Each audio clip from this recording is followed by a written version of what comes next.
We're going a little deeper into the Matrix lore today, lads.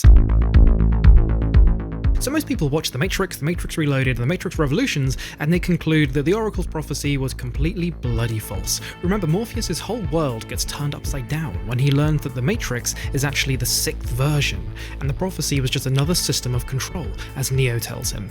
Well, today, I'm going to explain how actually every single element of the Oracle's prophecy did come true, just not in the way that Morpheus expected.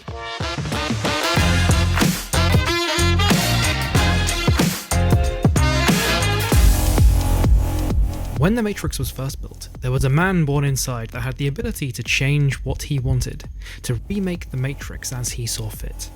It was this man who freed the first of us and taught us the truth. When he died, the Oracle prophesied his return and envisioned that his coming would hail the destruction of the Matrix and the war, and bring freedom to our people. So when we think back to this after watching all 3 movies, we realise that in actuality, this man born inside was actually the previous one, just kind of doing what he was asked to do by the architect. As the architect says, there has been 5 ones before Neo, and each one was supposed to follow the architect's plan and rebuild the Matrix every single time.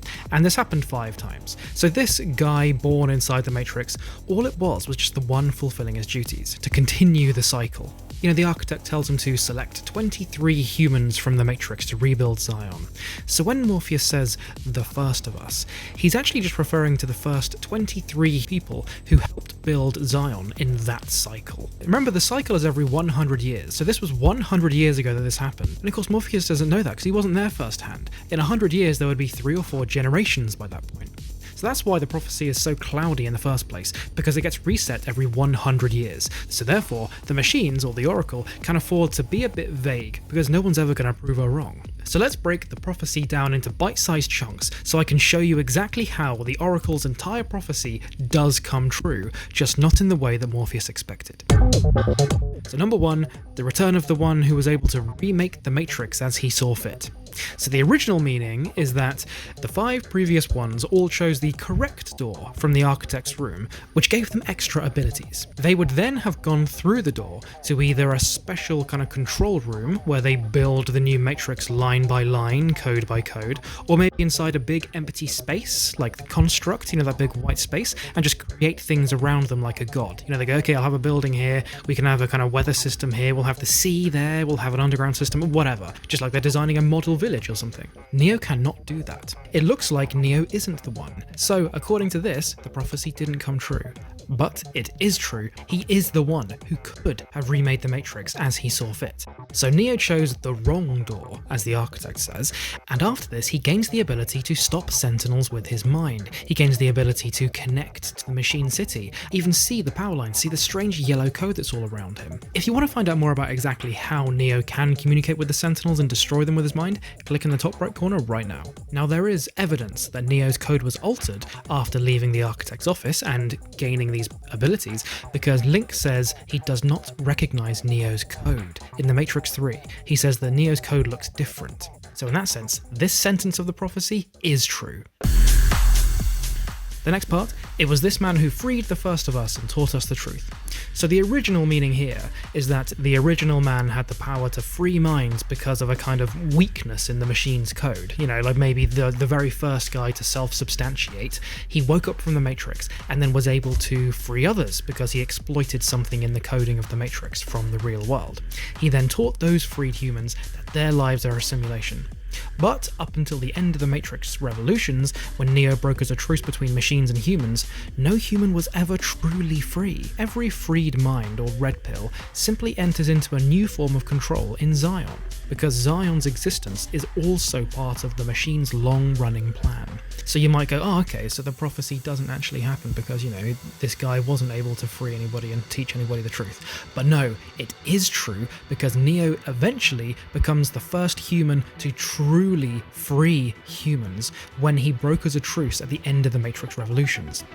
The truth that he taught was that they are actually in the year 2699 and not 2199, and that this is the 6th iteration of the Matrix, not the first one. All of these things, Neo is the one who reveals the truth. And the next part, his coming would hail the destruction of the Matrix and the war.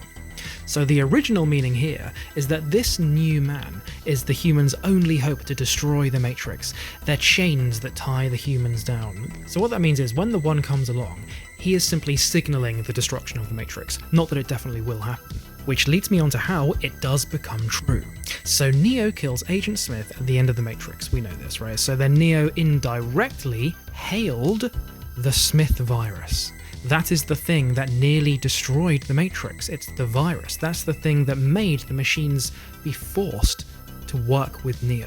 He managed to destroy the Matrix and the war because that is literally what he did. He brokered a truce. He brought about peace. So that is how that part of the prophecy is also exactly true, just not in the way that Morpheus thought. And the last bit, bring freedom to our people. See, this is kind of interesting in my head. This is the main part. The original meaning is, as I said, the lack of war means freedom for humans. That's what the prophecy is already kind of talking about, right? Well, if Morpheus is quoting the Oracle in the exact words, which he kind of almost definitely is, because he is the guy who vehemently believes everything the Oracle says, then the phrase "our people" may not simply refer to red pills already freed. It probably also refers to humans still plugged in, the blue pills, or anyone else just hasn't even woken up yet. This freedom that the prophecy talks about is things like, humans will be able to walk around the underground unattacked. Hovercraft will be able to fly around wherever they want to go. That's the freedom that the prophecy's talking about here. It doesn't necessarily mean that the fighting will instantly stop. I mean, think about it like this. The United States Civil War, obviously this is a Brit talking about this, so please forgive me, but it ended slavery, but did it bring instant freedom to all black people? Well, arguably not. They still had segregation, they still had all these horrible things being forced upon them. Yes, it ended slavery, but was it freedom? Arguably not. This freedom that the prophecy's talking about is not necessarily to end the malicious intent entirely, but more just to simply end the constant killing. But it does become exactly true because Neo's sacrifice at the end of the Matrix Revolutions saved both humans and machines. It's the Oracle who wrote this prophecy.